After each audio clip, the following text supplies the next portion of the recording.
In the terms of my role, I have a role as Colonel of the Blues and Rolls in the Household Cavalry Regiment as Goldstick. This is a work of fiction.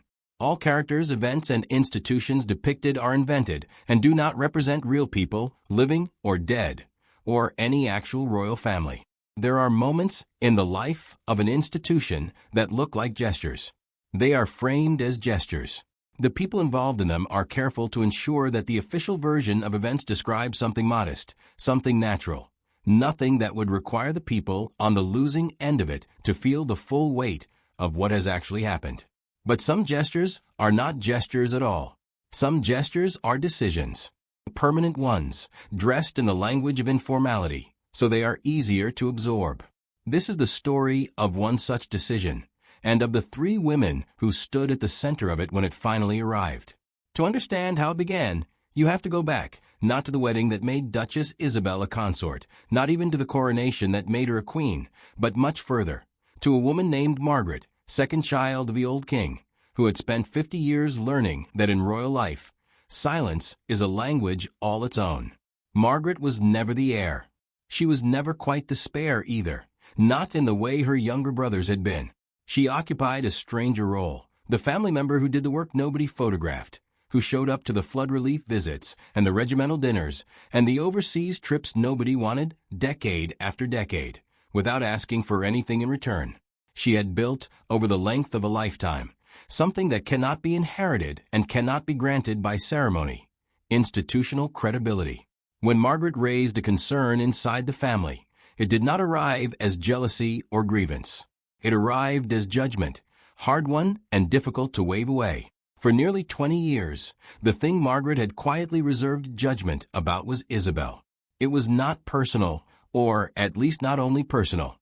Isabel had entered the family under circumstances that had cost the monarchy real and lasting damage. A long relationship with the king, conducted for years alongside his first marriage, that had played out in headlines and tabloids and had left behind a public wound that took a generation to close. Margaret had watched that wound open. She had watched the first wife, brilliant and beloved and finally destroyed by the glare of it all, and she had never entirely set that memory down. When the king eventually married Isabel in a quiet civil ceremony stripped of most royal pageantry, Margaret attended. She performed her duties. She was composed in the particular way of someone fulfilling an obligation while privately holding a position the obligation did nothing to change. When the coronation came years later, and Isabel was crowned consort in front of the world, the imagery was unambiguous. Rehabilitation complete, arrival total, the matter settled. Margaret stood in the abbey in her ceremonial uniform and watched. And those who knew her best understood that the photographs told only the surface of the story. In the weeks before that coronation, in rooms that never appear in any official record, there had been conversations about what role Isabel would actually hold within the working structure of the new reign, conversations in which Margaret's voice, quiet but exact, had been present. Those reservations did not dissolve with the ceremony. They were only set aside for the day. There is a difference, inside institutions like this one, between being popular and being trusted, and the difference rarely shows up on any opinion poll. Isabel's public rehabilitation over the years had been real. The hostile coverage of her early years gave way slowly to something warmer, a public willing, at last, to see a person rather than a scandal.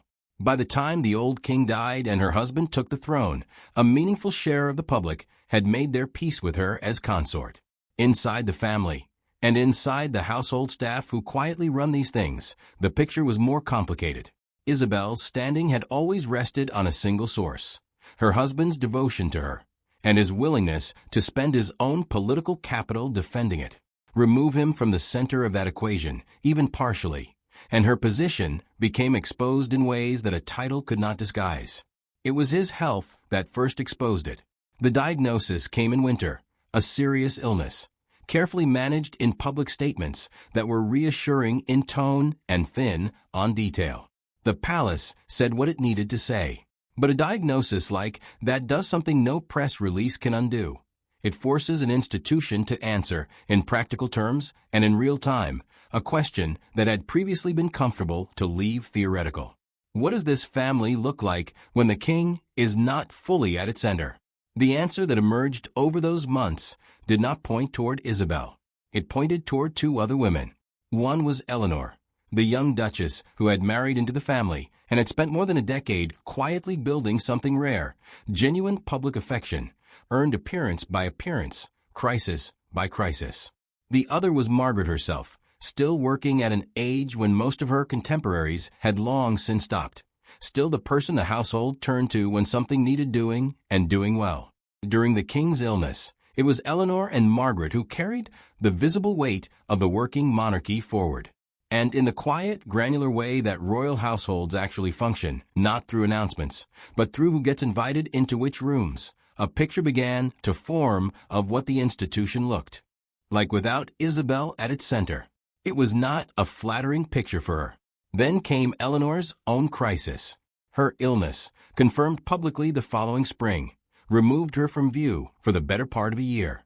It was one of the most scrutinized absences in the family's modern history. Every non-appearance parsed, every carefully worded statement from her household read for what it wasn't saying. And the public, who had spent a decade growing fond of her, responded to her illness with a depth of warmth that startled even people who had spent careers watching this family. When she returned, gradually, deliberately, each appearance calibrated to signal recovery without overclaiming it, the response was overwhelming.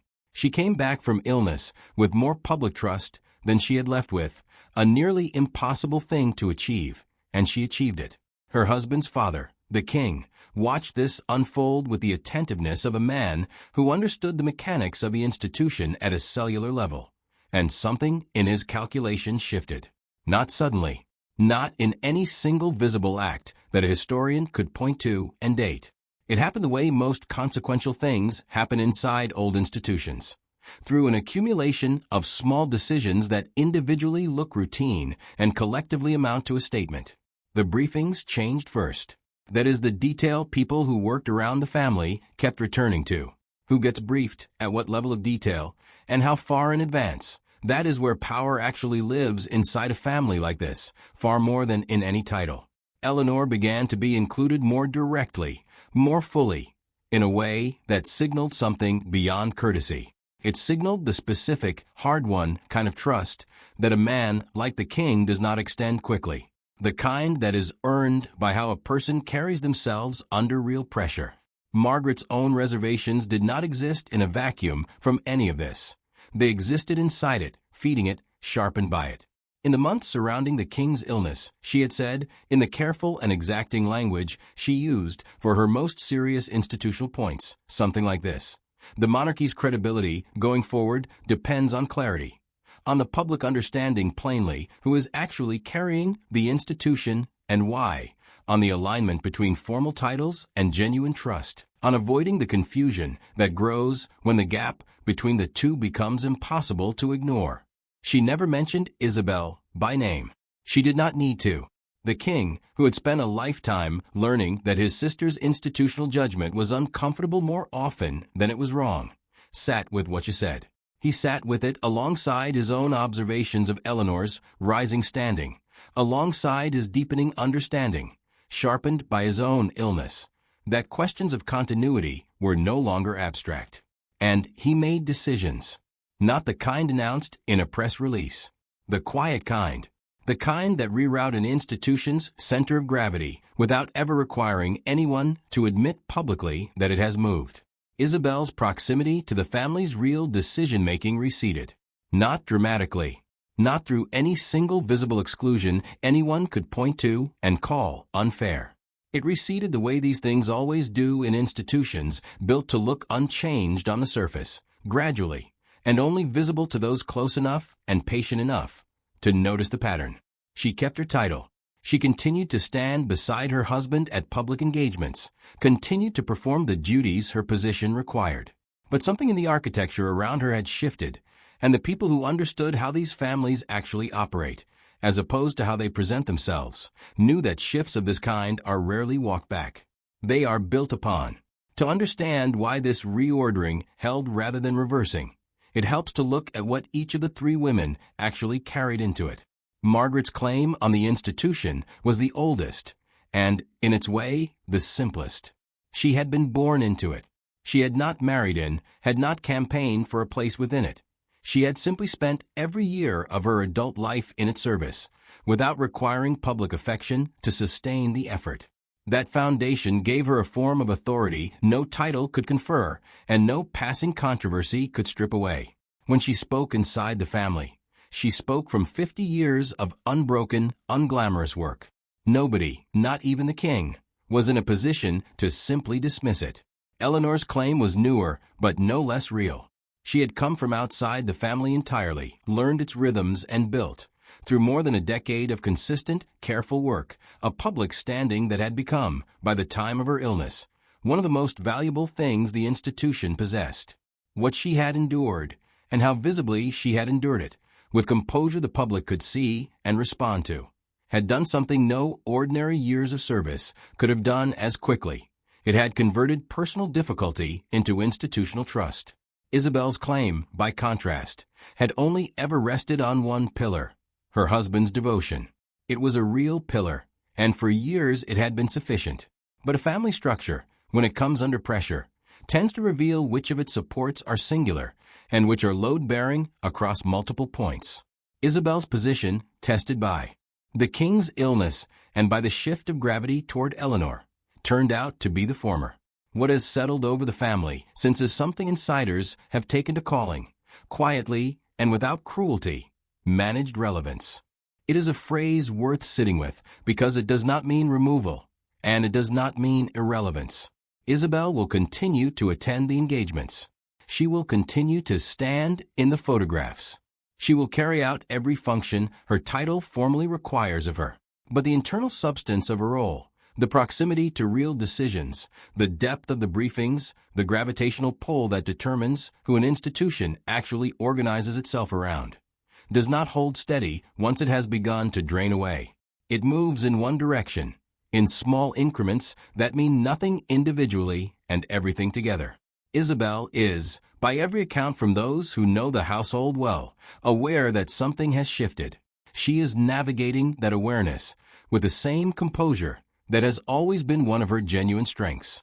But making the best of a changed position and reversing that change are not the same undertaking, and those close to her understand the difference, even if they never say so aloud. Margaret's authority is structural, built over half a century, and does not weaken because someone objects to how it has been applied.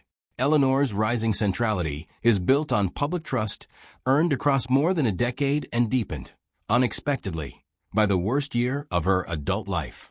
And the king's decision to align the future of his family with that trust was not, in the end, a sentimental one. It was structural, a recognition that an institution survives longest when the people the public trusts and the people who hold real internal authority are the same people. That is the calculation beneath everything that has happened. It is why this particular shift, unlike so many passing disputes in a family's long history, is unlikely to reverse. When decisions of this kind are made quietly, deliberately, for reasons rooted in the long-term coherence of an institution rather than in any single emotional moment, they rarely get walked back. They become the foundation the next set of decisions is built upon, until the old configuration starts to feel, even to the people who live through it, like history. Margaret never raised her voice through any of it. She never needed to. Eleanor never demanded her place. She simply, over years, earned it. And the king, faced with what his family's future actually required of him, made the only decision available to a man serious about what he would leave behind. The institution, in its own quiet and unhurried way, had told a story about which of these women it had chosen to build its future around.